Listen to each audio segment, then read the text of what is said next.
Welcome to another episode of Jims Farming.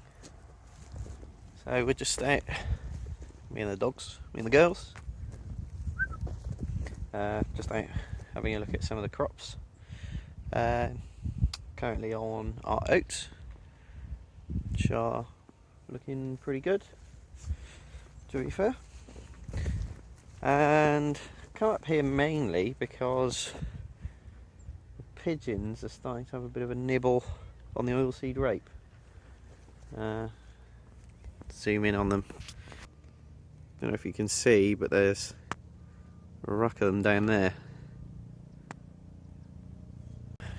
Dad spotted them this morning.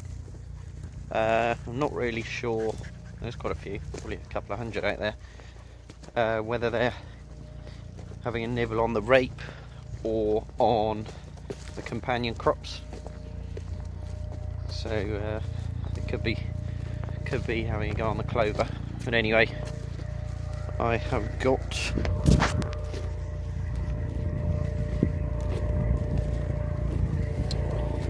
a bird scaring banger rope to hang in the hedge to hopefully scare them off. So there we go. Yeah, so these are the oats. This is the first cereal crop we planted this autumn. See down there, with the old Open Ag GPS. Looking pretty good. Quite funny. Dad was very skeptical about how good a job it was going to do, but I think I'm quite surprised that actually he's even more surprised. This field, this was into, if you remember, if you've watched any of my other videos, this was into ploughing. When things dried up after the little wet spell we had at the end of September, and did quite a good job. The field back over the hedge there, that's wheat. Not quite as good a job of keeping straight lines, but then tweaked some settings in the GPS, the steer settings in Open Ag, and then on it was about spot on, really.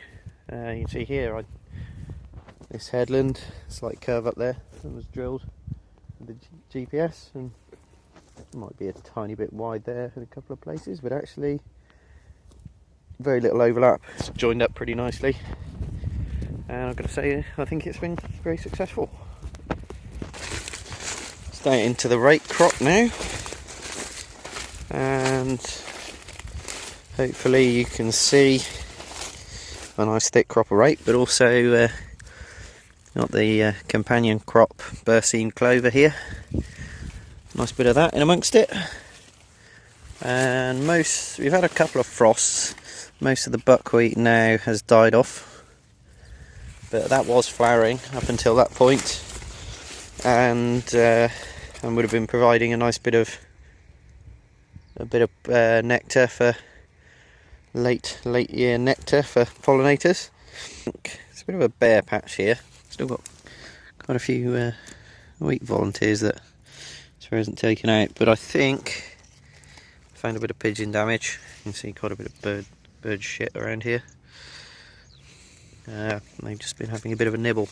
I was wondering if some of the Phacelia has actually kind of set seed. No, that hasn't got any on it, probably because the pigeons are eating it. But whether that's what is drawing them in, you can see there they've been having a bit of a nibble on the edges of those leaves. So yeah, we'll get a banger out. Another bit of Phacelia there. So I don't know if I might have a picture of this field when it had the cover crop on, but Phacelia's got really beautiful blue flowers. Looks a real picture actually. Yeah, it's amazing how the seed will just stay in the ground. But yeah, here's a good example. Pigeon damage over there. We haven't really had a huge amount of trouble with pigeons in the past. There was a little bit last year, one field we had in which the crop was a bit poor and they really stunted it. trying to find some of these buckwheat seed. But yeah, they definitely are having a little bit of a feast up here. So let's get a banger out. There we go. Right, go and have a bit more of a walk down here, and have a look at the other side of the hedge. This is field number 2. Found another place here they've been having a nibble. I think this went in about 3.5 kilos per hectare, and there's a kind of similar amount of buckwheat and clover mixed in with it, thereabouts, from memory. But yeah, certainly the clover's looking good in amongst it. Not much very exciting going on the farm at the moment.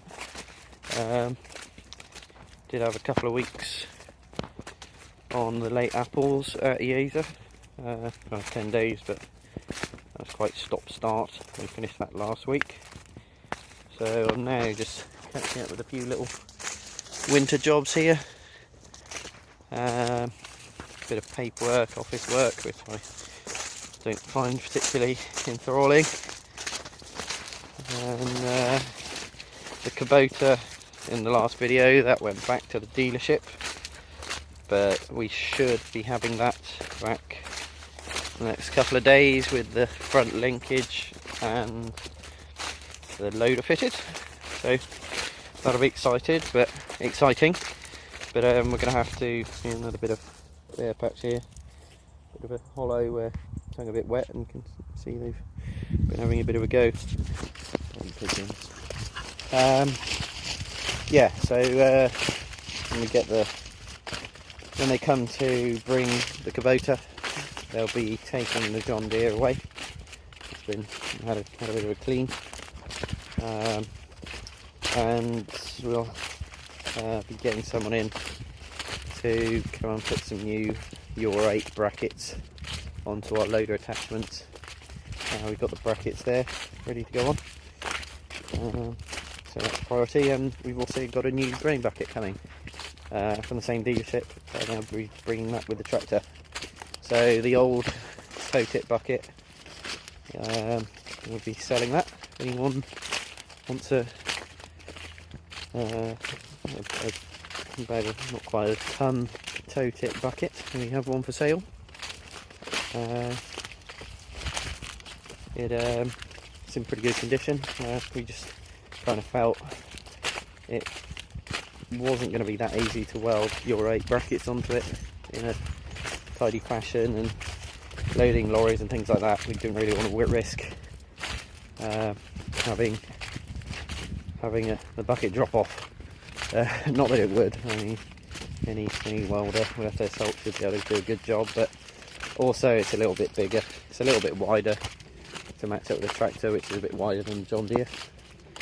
So yeah, we'll be getting the lorries loaded a bit quicker, all being well. So that was yesterday, and I'm just up at the oilseed rape again with another banger rope. Keep the pigeons off again. Well, there's a few. Oh my god. So yeah, there's quite a few pigeons about.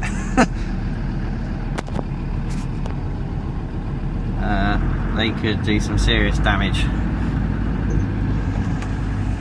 Just had a meeting with the agronomist. He's given me lots of spraying to do. I've been and walked over some of the crops, some herbicides and things to go on, and now I'm gonna go and get the Texel ewe lambs in and give them a drench. So out with the dog, and I'll just get her to go and bring them into me. Taz doing a top job.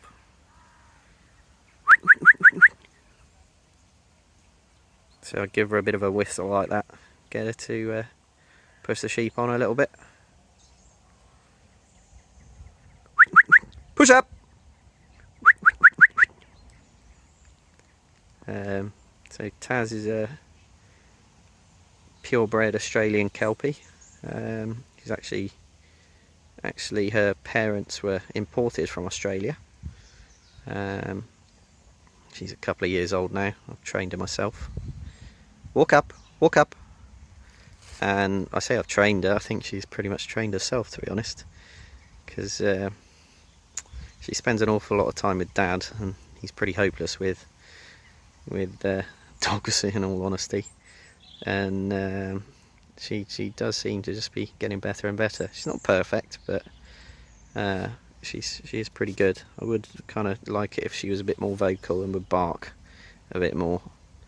But for gathering, she's just getting really good. Good girl. She just kind of gets on with it. She's made pretty easy work. I haven't even had to go in the field, and just gather them up and brought them out to me. So these are some of this year's Texel. Oh, that's a crossbred. That one will probably go in the freezer at some point.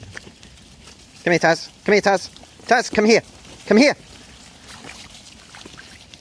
Good girl. Yeah, that's one that hasn't made it to market. Come by.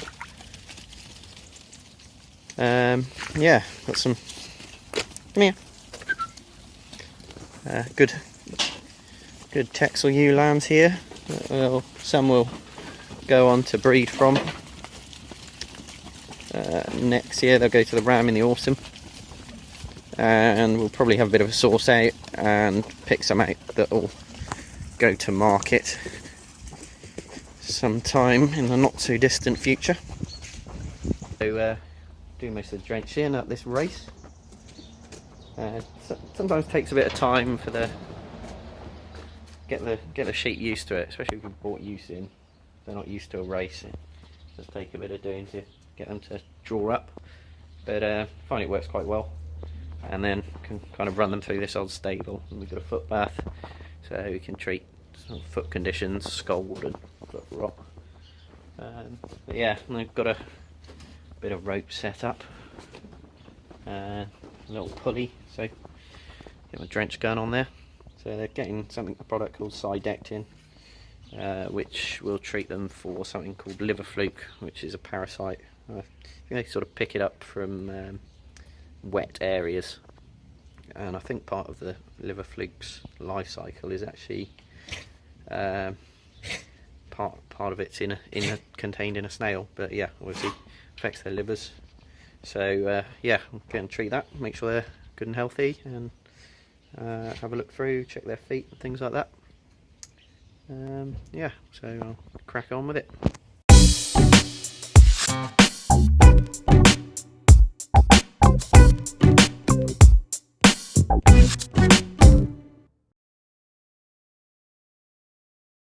You can see, got Taz at the back there. She's pretty good at pushing them up the race. It's one of my favourite lambs here. I can remember it being born. Looks like he's got a moustache. Hello.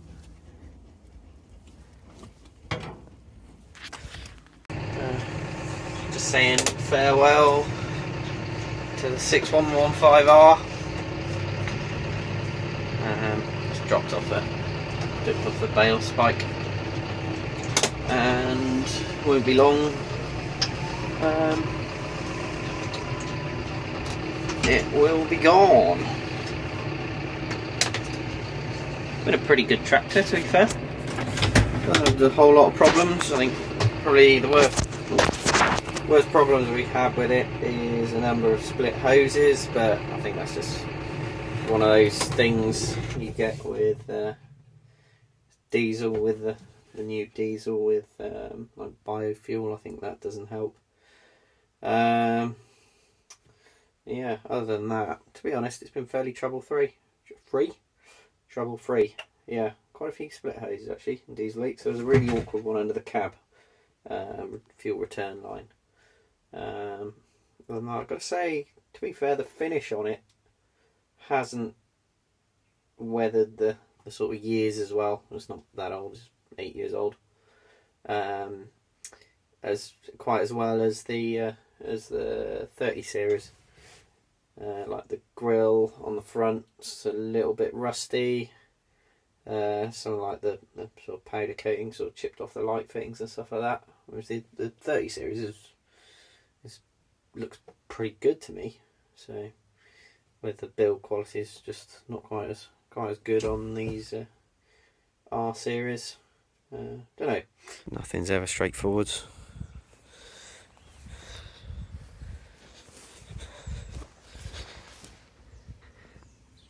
Flat tyre.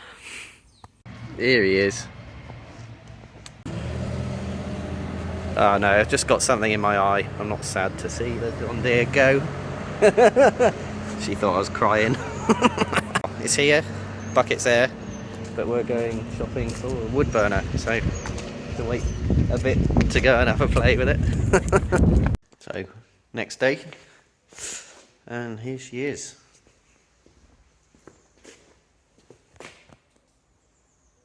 The old upgraded quickie grain bucket on the front. The MX loader. The LK200M. Self-leveling, mechanical self-leveling loader. Yeah, this bucket's a bit of a beast. Just a fair bit bigger than the old one. But yeah, another quickie.